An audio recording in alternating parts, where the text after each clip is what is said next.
Assalamualaikum warahmatullahi wabarakatuh. Bismillah, alhamdulillah, salatu wassalamu ala rasulillah Sayyidina Muhammad ibn Abdillah wa ala alihi wa sahbihi wa man tabi'ahudahu wa wala amma ba'd. Sayyidi Syekh Dr. Muhammad Fadil, Syekh Rahimuddin, Syekh Diyauddin, dan seluruh masyaikh yang kita hormati dari Eropa sana, dari Istanbul, dari Thailand, dari Indonesia, Singapura, dan khususnya Malaysia. Pengerusi majlis, hadirin hadirat rahimakumullah.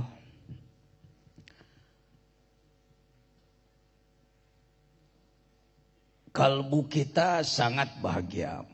Khasnya malam ini karena kita ditakdirkan dan dipilih oleh Allah menjadi manusia yang mencintai Rasulullah Sallallahu Alaihi Wasallam, mencintai ajarannya, memperdalam rohaniahnya, serta ingin mengikuti jejak perjuangannya. 23 tahun beliau berjuang, berhasil, sukses, sehingga Islam tersebar ke selatan, ke utara, ke barat, dan ke timur. Namun dalam perjalanan 1400 tahun, tidaklah selamanya perjalanan itu manis. Menghadapi fluktuasi, menghadapi pasang surut. Kita ditakdirkan oleh Allah untuk menjadi umat beliau, mengisi abad ke-14, ke-15 bahkan. Di satu pihak kita mencatat sungguh banyak kemajuan umat Islam di dunia, jumlahnya kurang lebih 1,5 miliar. Di seluruh pelosok dunia. Masjidnya pun berjuta-juta. Pondoknya banyak, madrasahnya banyak. Namun di balik lain, kalau kita hitungkan perbandingan manusia yang sudah bersyahadat masuk dalam agama Islam dan yang belum, maka perbandingannya adalah boleh disebut 1 berbanding 4. Masih 4 miliar lebih yang belum bersyahadat. Sedangkan yang sudah bersyahadat barulah kurang lebih 1,5 miliar. Alhamdulillah kita telah dipilih oleh Allah. Yahdillahu linurihi mayyasha. Dengan peringatan Maulid seperti ini, kita laksanakan perpaduan dalam rangka meningkatkan mahabbah kepada Rasulullah. Sekurang-kurangnya saya ingin dalam waktu yang sangat berharga dan singkat ini 3 hal. Pertama adalah kita tidak boleh lupa terhadap, dalam bahasa kami menyebutnya jasa. Apa sama tak? Jasa itu apa itu? Kerja Rasulullah bagi kita. Ya. Jadi limpahan-limpahan dari Allah melalui Rasulullah bagi kita. Apa-apa saja itu kenikmatan-kenikmatan dari Allah melalui Rasulullah kepada kita. Yang pertama, jangan lupa tuan-tuan, puan-puan semua, adalah diri kita sendiri dan alam sekitar ini. Bagi kita umat Islam yang berpegang kepada akidah Ahlus Sunnati wal Jamaah, jangan pernah luntur, jangan pernah mencair. Kita tetap berpegang. Seperti halnya yang disampaikan oleh Imam Al-Busiri radhiyallahu an di Iskandariyah sana. Beliau menyusun Nazam Al-Burdah yang di dalam kitab sholawatnya Syekh Muhammad Fadil tercantum sholawat Al-Burdah. Boleh saya bacakan satu bait? Kalau tidak keberatan, ikuti dengan nazam Ya Rabbi bil Mustafa. Boleh semua kan? Wa kaifa tad'u ila dunya daruratu man laulahu lam tukhrajid dunya minal adami. Ya Rabbi bil Mustafa balligh maqasidana waghfir lana ma madha ya wasi'al karam. Ini sangat dalam. Bagaimana Rasulullah akan menjadi manusia yang mengejar-ngejar dunia? Justru sebaliknya, dunia takkan ada kalau tidak ada dia. Masih yakin? Tuan-tuan masih yakin bahwa dunia ini takkan ada kalau tidak ada Nabi Muhammad sallallahu alaihi wasallam? Allah Maha Penciptanya, tetapi Allah pun mempunyai sunnatullah, menciptakan sesuatu ada bahan-bahannya. Tadinya Allah hanya sendiri, tak ada bumi, tak ada matahari, tak ada bintang, tak ada langit, tak ada surga, tak ada neraka. Allah berkehendak mewujudkan makhluk. Maka makhluk pertama yang ia ciptakan adalah Nur Muhammad.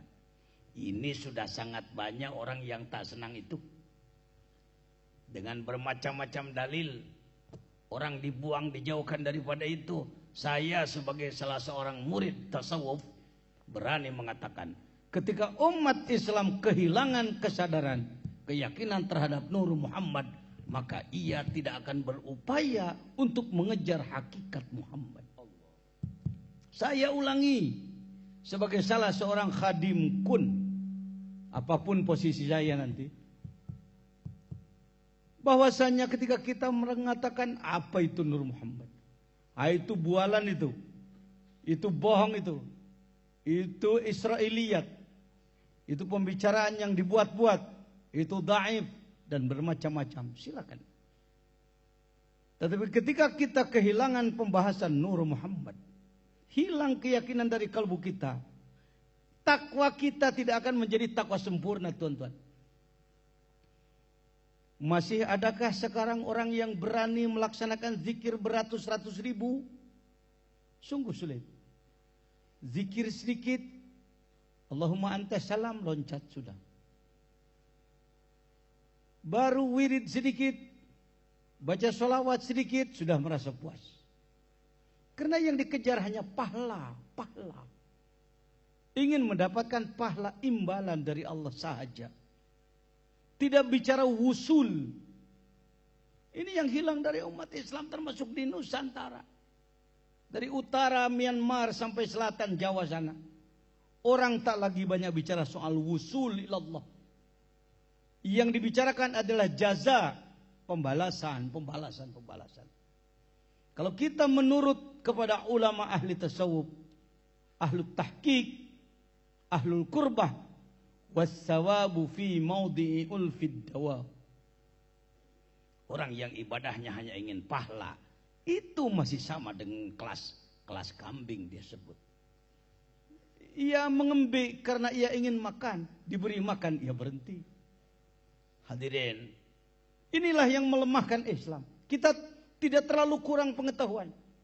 Kalau ilmu sudah boleh, yang hafiz Quran banyak, yang faham tafsir banyak, yang masih faham hadis, tauhid, fikih, tasawuf, nahwu, saraf, ma'ani, bayan, badai, makulat, istiqaq, munadharah, mantik, di pondok-pondok Nusantara ini masih diperdalam.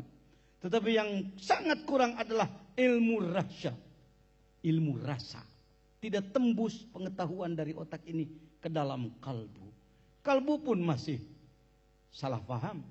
Karena kalbu diterjemahkan hati, maka dianggaplah kalbu adalah daging hati.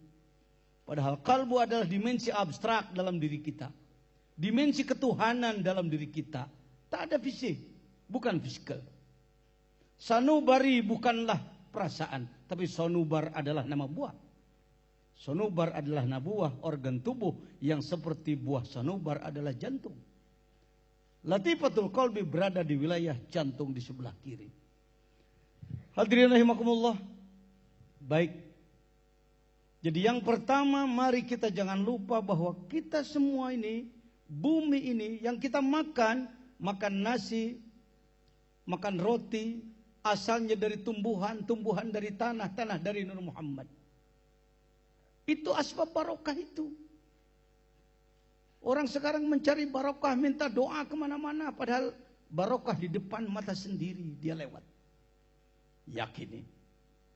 Ulul albab adalah alladzina yadhkurunallah.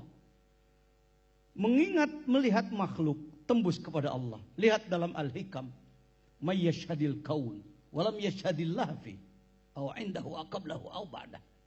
Siapa orang melihat kaun, melihat makhluk tapi ia tidak tembus pada Allah, menunjukkan bahwa hatinya masih tertutup. Hadirin rahimakumullah yang dirahmati Allah Subhanahu wa taala. Pertama itu, yang kedua, bait yang kedua adalah da'a ila Allahi fal mustamsikuna bihablin ghairi munfasimi ya rabbi bil mustafa baligh maqasidana waghfir lana ma madha ya wasi'al karami. Ia tak pernah berhenti mengajak umat. Kama arsalna fikum rasulan minkum yatlu alaikum ayatina wa yuzakkikum wa yu'allimukumul kitaba wal hikmah. Terus beliau mendakwahkan sehingga dakwah tersebar kemana-mana, termasuk sampai ke Nusantara. Pertanyaannya adalah afa immata au qutilan galabtum ala aqabikum. Itu asbabun nuzulnya adalah perang Uhud. Tetapi masih berlaku bagi kita wahai umat Nabi Muhammad manakala ia wafat. Apakah kamu yang ditinggalkan akan kembali menjadi jahiliyah? Tentu kita menjawab tidak. Menurut mulut. Tetapi kenyataannya dalam akhlak sehari-hari, ternyata sunnah Rasul banyak ditinggalkan. Karena itu dalam kesempatan yang sangat berharga ini, saya mengajak diri sendiri dan ikhwan akhwat sekalian, mari kita hidupkan sekurang-kurangnya gerakan pengamalan rukun Islam secara benar dan sungguh-sungguh. Syahadat kita perkuat satu dengan talabul ilm. Hidupkan majlis-majlis ilmu. Bagi orang tua maupun anak-anak. Bagi pemuda maupun pemudi. Yang kedua adalah tilawah Quran. Usahakan dalam sehari semalam. Adakanlah waktu sekurang-kurangnya 30 menit untuk baca Al-Quran. Ada keluarga yang suami satu, istri satu, anak tiga. Qurannya satu. Tak pernah berebut. Kenapa tak pernah berebut? Karena memang tak baca. Ya. Betul? Ada yang seperti itu? Sudahlah yang sudah-sudah. Mari ke hadapan karena kita sudah membuat ijtima. Perpaduan ulama Nusantara. Kami semua mewakili dari 11 negara ini. Mudah-mudahan ya Rabb, dengan perjuangan kami yang sudah, sedang dan telah yang akan kami lakukan, maka umat Islam di Nusantara ini sekurang-kurangnya menyediakan waktu untuk baca Quran. Tidak habis dengan musik, tidak habis dengan hura-hura yang tidak berguna. Selanjutnya dengan apa? Zikrullah, zikir. Bicara tasawuf, sering orang salah paham, menganggap bahwa ahli tasawuf adalah ahli baca kitab tasawuf. Mohon maaf dengan hormat, itu adalah ahli ilmu tasawuf. Yang disebutkan tasawuf, lihat di dalam kitab Tanwirul Qulub, bukan hanya ma'rifatus sifat minal mahmudat wal madmumat, tetapi juga wa kaifiyatut tathhiri, dan upaya pembersihannya. Karena itu dengan hormat, apakah semuanya sudah mempunyai metode berzikir untuk membersihkan kalbu? Sudah punya semua apa belum? Kalau sudah, terima kasih. Kalau belum, dengan hormat kepada para masyaikh, saya ingin memberikannya kepada tuan-tuan sekalian. Apa memerlukan? Silakan. Antara lain, di antara metode zikir, tarikah zikir, mengikuti Said Syekh Abdul Qadir Jailani, beliau adalah cucunya. Syekh Muhammad Fadil, cucu yang ke-25.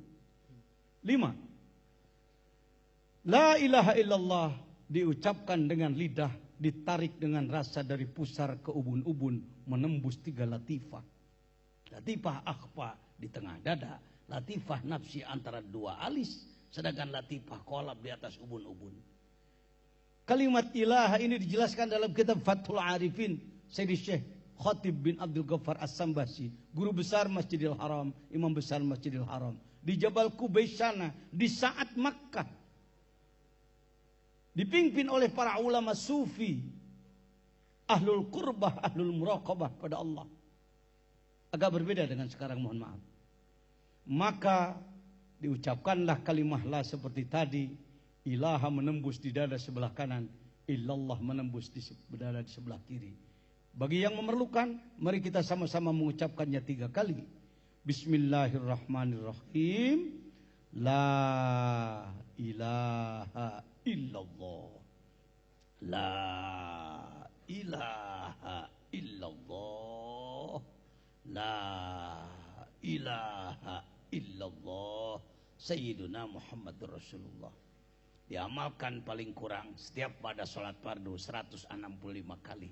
Itu petunjuk dari beliau Syekh Khatib bin Abdul Ghaffar As-Sambasi.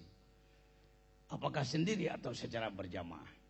Yang kedua, yang terakhir, merupakan upaya mencintai Rasul. Karena ada beribu-ribu macam upaya mencintai Rasul.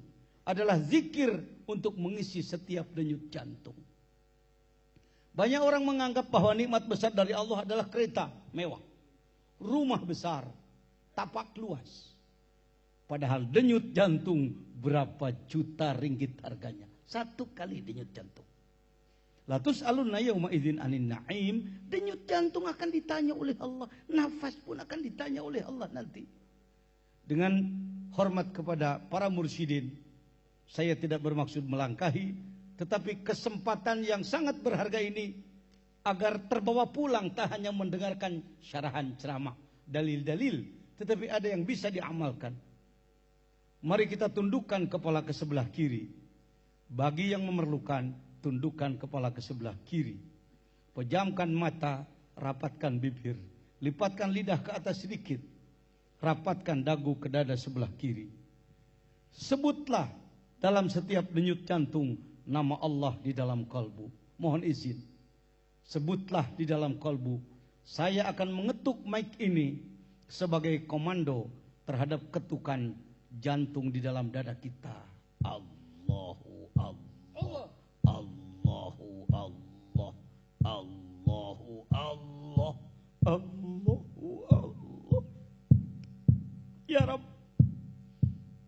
Engkau telah mengutus Rasul-Mu mendakwakan Islam. Sahabatnya membawanya ke tanah kami, ke Nusantara. Wali-walimu, orang-orang yang dekat kepadamu telah menyebarkannya kepada kami, ya Allah. Islam telah berjaya beratus tahun di Nusantara, ya Rabb. Kini kami mengalami keterpurukan, ya Allah. Kini persatuan kami porak-poranda, ya Rabbi. Umat lain semakin merangsek kemana-mana. Negara-negara kebanggaan kami di Timur Tengah sana diporak-porandakan oleh musuh-musuh-Mu, ya Allah. Kami lemah, doa kami tumpul, zikir kami tak tembus. Engkau dulu membantu Nabi Musa menghadapi Fir'aun, kuat mampu, bahkan Fir'aun pun mati. Engkau dulu menolong Nabi Ibrahim menghadapi Numrud, tak bawa tentara, tak bawa senjata, membawa zikir, mampu menghadapi Numrud. Numrud dengan tentaranya hancur, ya Rabb. Kau sampaikan ini dalam Al-Quran. Ini bukan dongeng cerita pengantar tidur, tapi adalah rumus petunjuk yang kami abaikan sekian lama. Mengapa kami sekarang, ya Allah, belum Engkau tolong, ya Rabbi? Palestina 68 tahun terus menerus dengan korban sudah tak beraturan. Tentara, manusia, masyarakat sipil, anak-anak, bayi, perempuan jadi korban, dibantai oleh mereka. Mengapa pertolongan-Mu belum turun, ya Allah? Bagaimana nasib Islam di negeri kami? Bagaimana masa depannya, ya Rabb?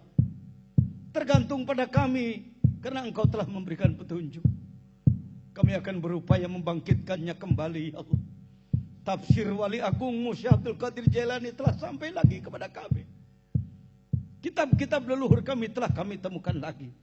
Kami akan menggalinya, ya Rabb. Kami akan bersatu, ya Allah. Kami akan membuang sekat-sekat suudzon di antara kami. Kami akan membangun para pemuda-pemuda rijalullah, ulama-ulama mukhlisin. Kita buang pertikaian, kita buang sifat kibir, kita buang sifat yang buruk, jubun, penakut, tak sopan dalam kalbu, muru'ah kita tingkatkan insyaallah. Allahu Allah. Allahumma a'izzal Islam wal muslimin. Kami sayang anak cucu kami, ya Allah. Kalau engkau tidak kuatkan lagi Islam sekarang, anak cucu kami mau jadi apa? Jangan sampai anak cucu kami menjadi manusia murtad. Atau mungkin muslim munafik. Zahirnya muslim, tapi akhlaknya mengikuti akhlak kafir, ya Allah. Birahmatika ya arhamar rahimin. Walhamdulillah rabbil alamin. Al-Fatihah.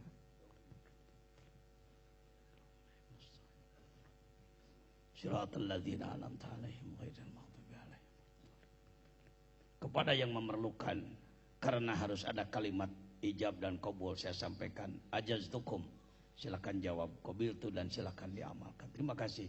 Mohon maaf yang saya sampaikan mungkin singkat tetapi kami kurang santun. Itulah yang dapat kami sampaikan sebagai salah seorang khadim daripada kun kekeluargaan ulama Nusantara. Terima kasih. Wallahul muwaffiq ila aqwamit thariq. Assalamualaikum warahmatullahi wabarakatuh.